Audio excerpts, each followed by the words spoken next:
The dog interrupts the funeral by starting to bark at the casket. When a man questions the reason, the priest becomes nervous. And then, this man discovers a shocking secret. It was a cloudy day, and the sky seemed as sorrowful as everyone present at Hannah's funeral, who were in complete silence. Some people held handkerchiefs, while others, with tear-filled eyes, remembered every happy moment shared with her. The wind blew softly, rustling the leaves of the trees, as if nature itself was paying its final tribute. Suddenly, an unexpected sound broke the silence. It was Duke, Hannah's loyal dog. He started barking incessantly. He wasn't just any dog. He had always been Hannah's inseparable companion. And now, there in front of everyone, Duke fixed his gaze on the casket, his barking growing louder and more insistent. People looked at each other, surprised and uneasy. "What is he seeing?" they whispered. Some seemed disturbed, pacing back and forth but unable to look away.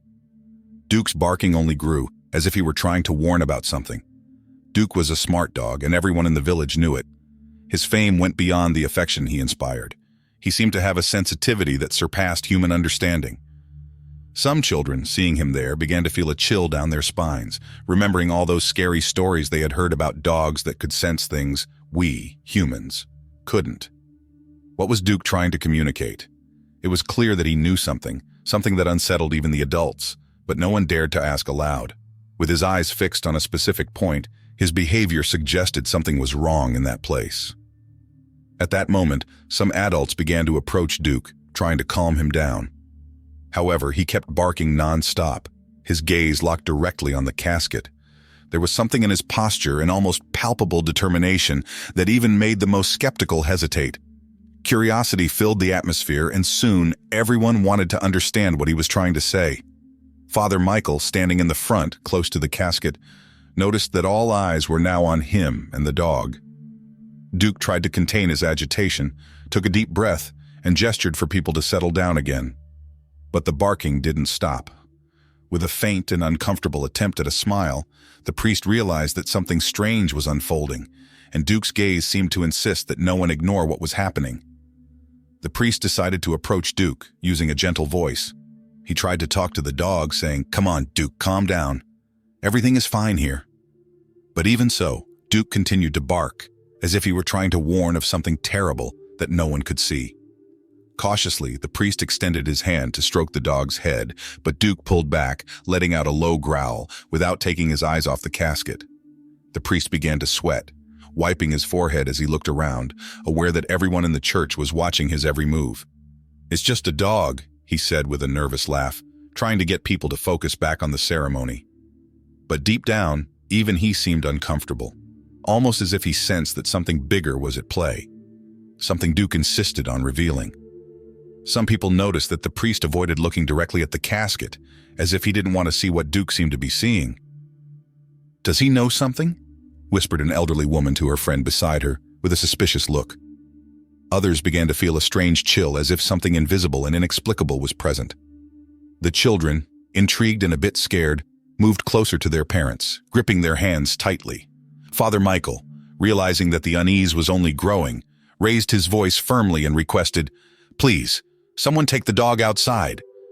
But Duke refused to leave. He stayed there, relentless, barking and staring at the casket, as if he had an urgent message to convey.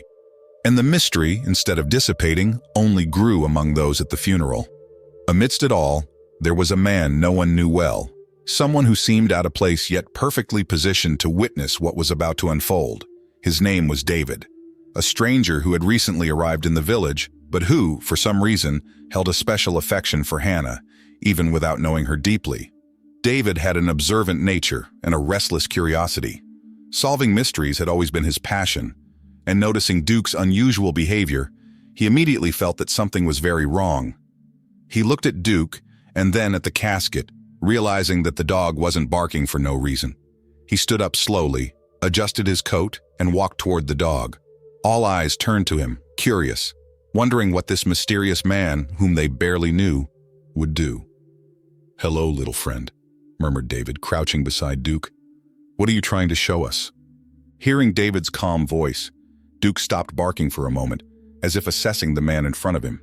His eyes shone, filled with intelligence and a mix of fear and hope, as if he were pleading for help. David noticed the intensity of that gaze and then turned his attention in the same direction as the dog, fixing his eyes on the casket. A chill ran down his spine, as if something was pushing him to uncover what was really happening there. The people in the church began to whisper, confused and intrigued. "Leave the dog alone," said one of the men, attempting to interrupt the moment. But David just shook his head, replying, "I think Duke is trying to tell us something." He continued to stare intently at the casket and added, "And maybe we should listen." Without further hesitation, David moved even closer to Duke and said in a low tone, "Come on, boy, show me what's bothering you." Duke wagged his tail slightly, as if he understood that David was there to help him.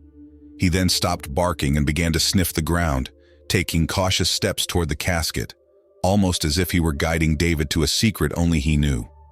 As David and Duke approached the casket, the neighbors began murmuring among themselves about the legendary sixth sense of animals, recalling stories of dogs and cats that supposedly sensed presences, dangers, or even supernatural events before any human noticed. Duke's unsettling behavior left everyone on edge, and David suggested that perhaps the dog was perceiving something invisible to human eyes. The atmosphere grew heavier, and people wondered in silence. Could Duke be seeing something supernatural? Or was there an even deeper mystery surrounding Hannah's death? Father Michael, clearly uncomfortable, began to realize that the situation was slipping out of control. He took a deep breath, adjusted his cassock, and cast a serious look around.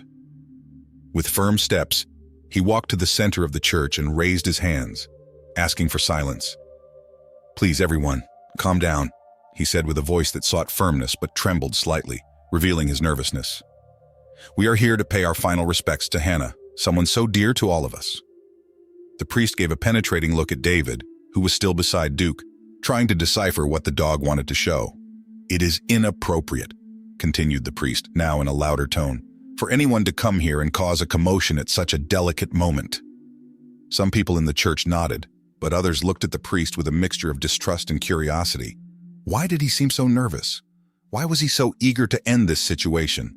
Then the priest pointed directly at David. "What you are doing is a disrespect to Hannah," he declared in a louder and harsher tone. "Leave that dog alone and stop distracting everyone with these foolishness." David, feeling the weight of the priest's words, remained steadfast. Something about the priest's insistent manner, that exaggerated urgency to calm the situation, only heightened David's suspicions. Beside him, Duke let out a low growl as if he too disliked the priest's tone. Realizing he was losing control, the priest insisted, almost pleading, "Please, everyone, do not allow Hannah's memory to be tarnished by this behavior. Let us return to our original purpose, to pray for her soul and her eternal peace." But for many there, peace seemed farther away with each passing moment. The priest's words sounded filled with concern, but for those observing closely, the sweat on his forehead and the slight tremor in his hands told a different story. A heavy silence settled over the place, and everyone waited, anxiously, to see what David's next move would be. Before we continue, don't forget to leave a like and subscribe to the channel if you love animals and heartfelt stories. Sensing the priest's discomfort and his desperate attempt to end the conversation as quickly as possible, David decided to ask the question everyone feared to hear. With a firm voice and his gaze fixed on the priest, he asked, "Father Michael, how exactly did Hannah die?" The church went into an uproar. The murmurs grew, and some people exchanged glances, surprised at David's boldness. Father Michael's eyes widened, visibly shaken. He had already told everyone that Hannah had passed away peacefully, sleeping in her bed. But in that moment, David's question echoed through the church like a stone cast into a serene lake, creating ripples of uncertainty. "What do you mean, how did she die?" the priest replied, now in a clearly defensive tone. "I found her myself in her bed. She passed in peace, sleeping. She died in her sleep," he repeated, almost as if trying to convince himself. David, undeterred, took a step forward and continued, "But why was Hannah alone? And why were you the first to find her? Doesn't that seem a bit strange to you?" The murmurs among the people grew louder. A mix of curiosity and unease spread throughout the church. The children, wide-eyed, watched without fully understanding what was happening, while some adults whispered among themselves, making the atmosphere even more tense. Father Michael's face turned red, and an expression of anger barely concealed took over his features. He stamped his foot firmly, making everyone fall silent once more. "This is absurd," he exclaimed, his voice almost a shout. "You are causing an uproar during a sacred moment, disrespecting the memory of such a beloved woman." Pointing at David with a trembling finger, he commanded, "Leave here immediately, you and that dog." His voice held authority, but there was a perceptible nervousness in every word. "We will not tolerate another word from you in this place." David hesitated for a moment, but then beside him, Duke let out a strong bark, almost as if he were challenging the priest and giving David the push he needed to continue. As if in response to the dismissal, David realized he had touched on something important, something the priest clearly didn't want anyone to uncover. Still, he knew that in that moment, he had no other choice. He slowly turned, took hold of Duke's collar, and with one last defiant look at the priest, began to walk toward the door as the murmurs among those present grew louder, everyone perplexed by what had just happened. Outside the church, David felt the weight of the curious and suspicious glances of the community behind him. But he couldn't simply leave it all behind. There was something deep and dark in the mystery surrounding Hannah's death, and a strong premonition drove him to press forward.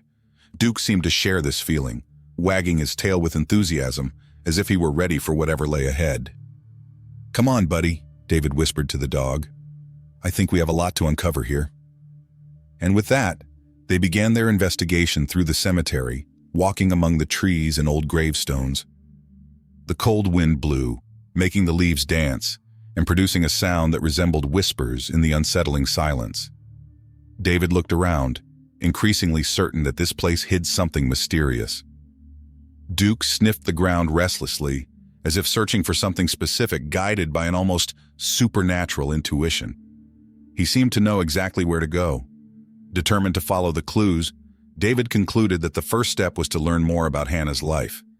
He made his way to her house, a small stone building on the edge of the forest, surrounded by a garden that seemed forgotten by time.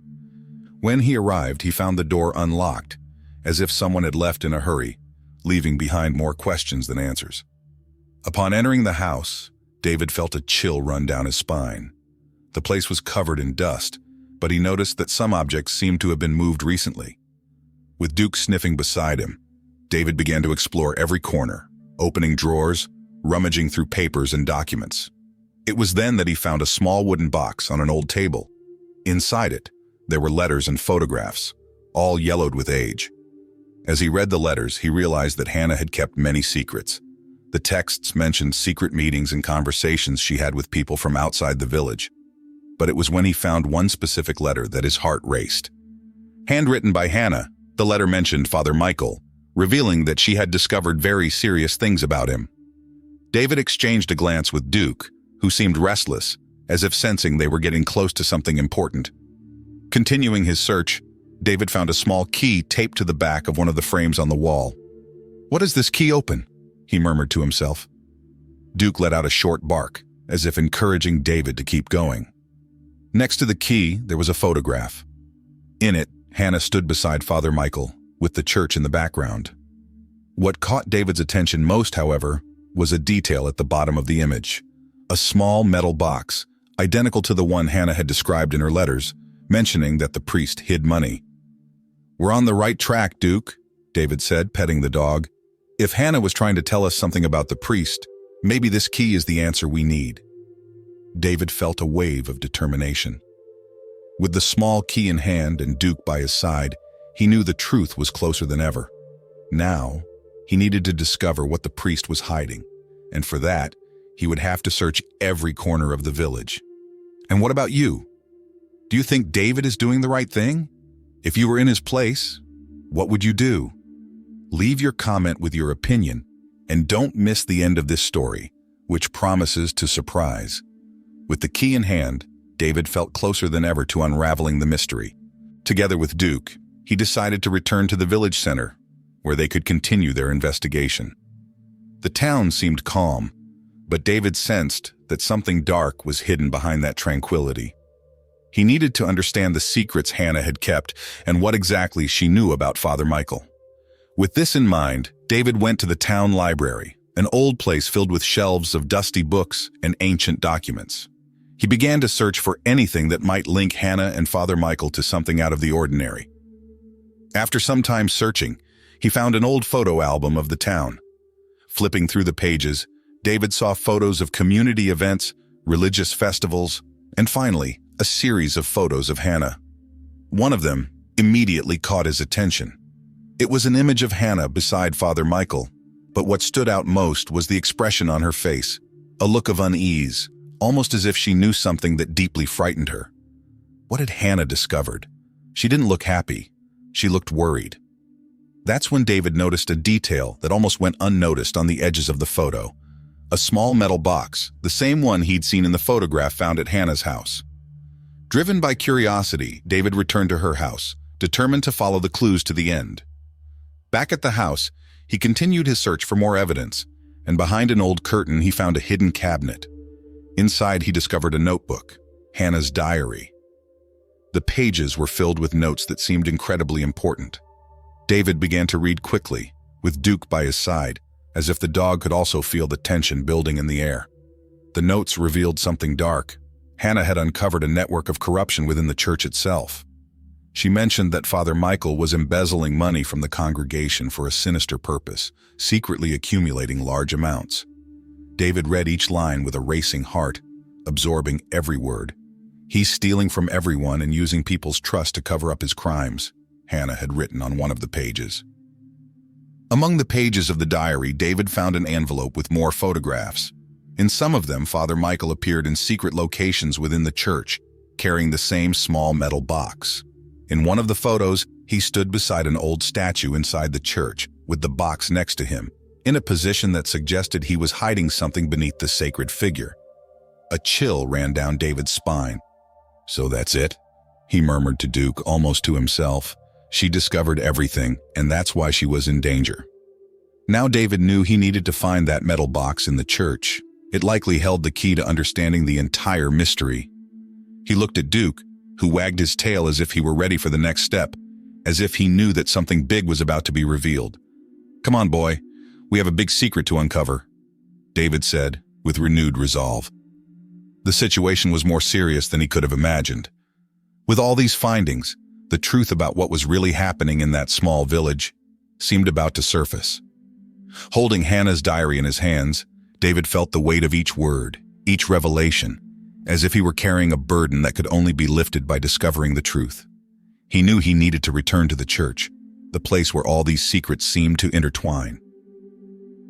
With Duke by his side, David walked through the narrow village streets, each step intensifying his adrenaline and determination. He was determined to find the metal box mentioned in Hannah's notes. The key to everything was there, waiting to be uncovered. Upon reaching the church, David looked around to make sure no one was following him. The place was steeped in silence, with the doors slightly ajar and the interior cloaked in shadows. He entered cautiously, accompanied by Duke, and began to explore. He remembered the photo he'd seen. The metal box was hidden beneath one of the old statues. Walking slowly, David approached a statue of a saint, positioned in an isolated corner of the church. The stone figure seemed to observe everyone with a serious, almost stern gaze, as if guarding something important. David knelt and, with trembling hands, began to feel around the statue's base, searching for any sign of a hiding place. And then he felt it. There was something there. David moved aside a small piece of fabric covering the statue's base, hidden in the shadows. And there it was, the metal box Hannah had mentioned in her diary.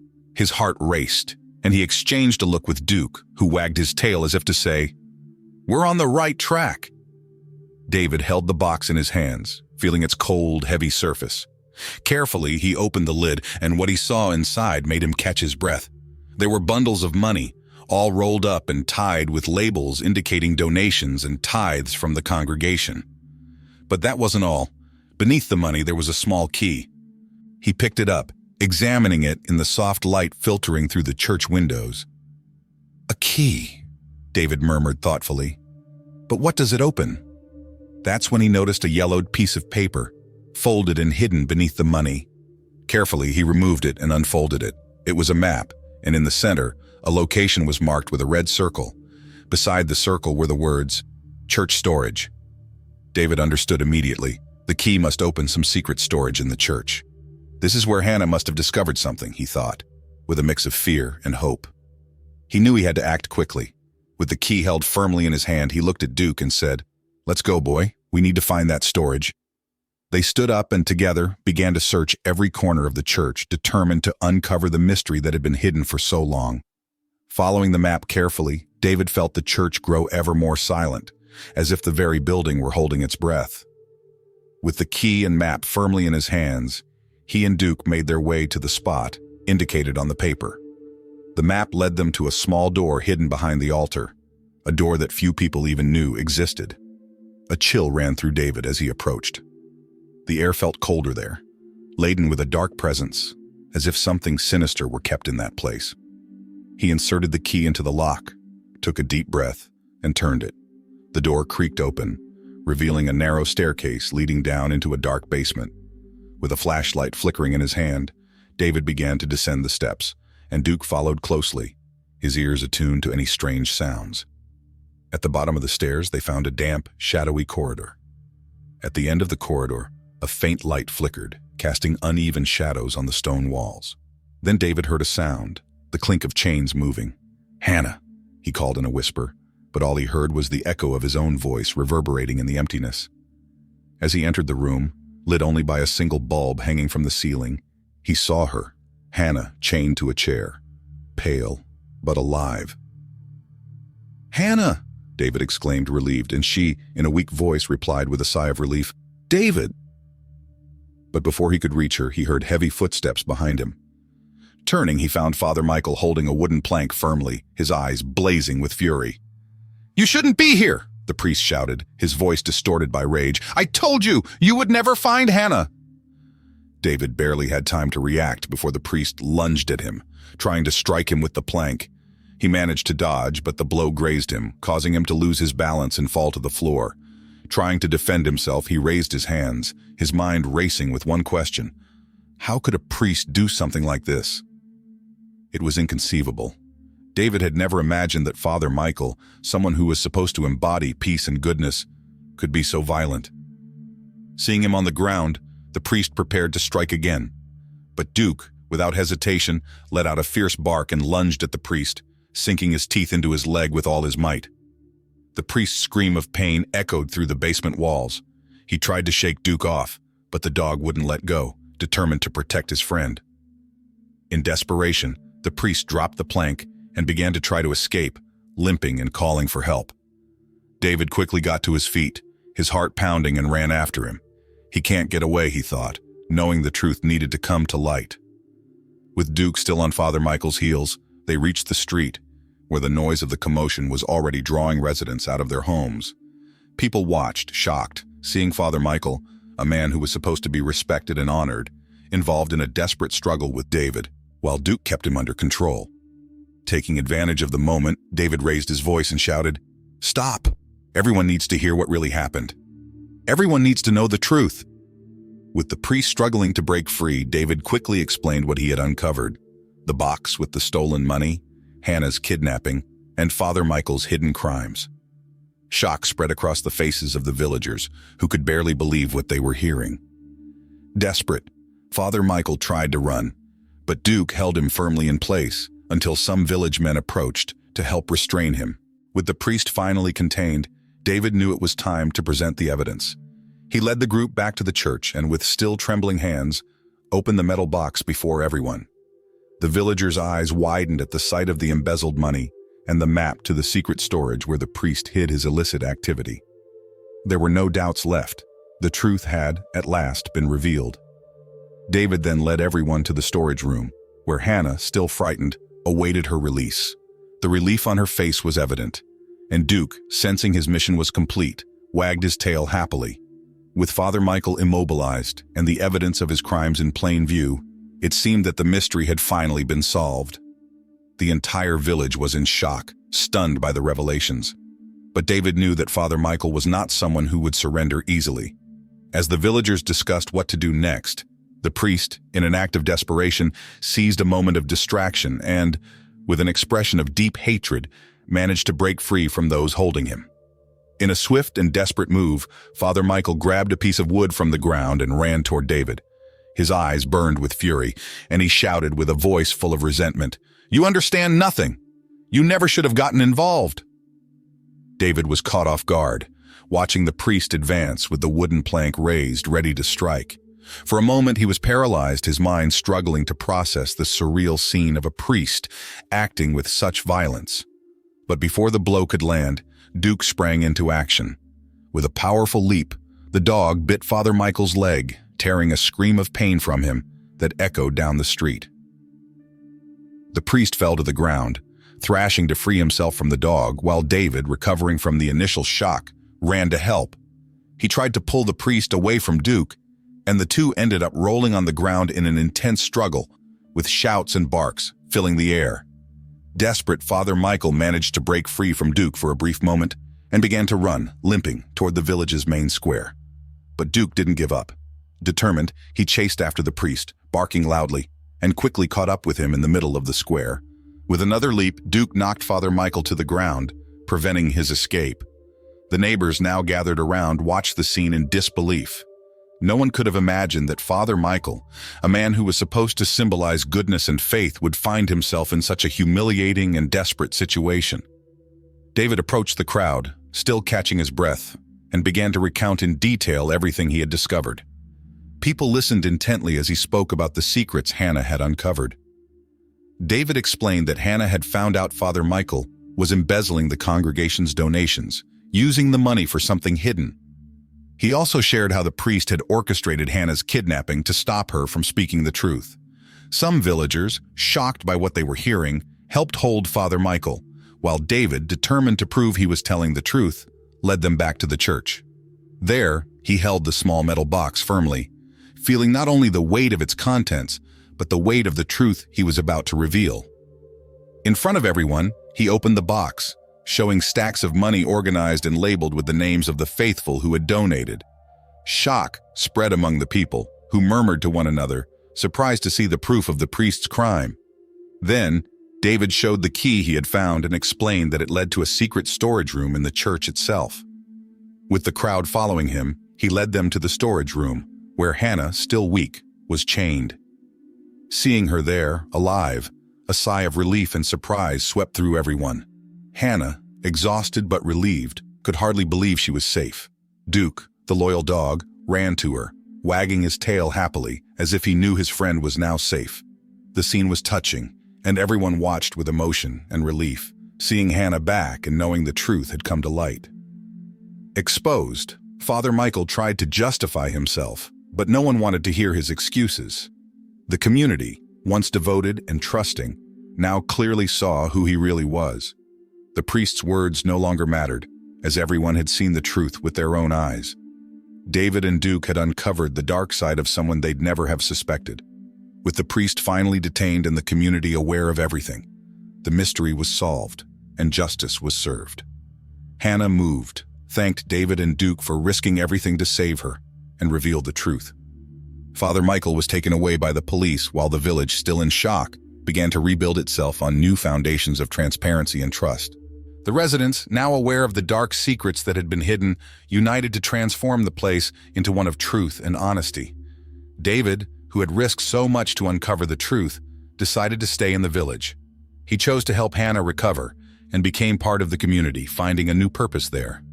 David's friendship and courage touched everyone, and he became an essential part of the place. Duke, the loyal companion, was celebrated as a true local hero. Children gathered around him, adults petted him, and the entire village recognized the dog's role in bringing the truth to light. United by sacrifice and bravery, the villagers found a new beginning, with a renewed spirit and a commitment to truth that would strengthen them in the future. Thank you so much for watching the video to the end. If you enjoyed the story and the bravery of Duke and David, don't forget to leave a like, subscribe to the channel, and share your thoughts in the comments. Your participation is very important to us.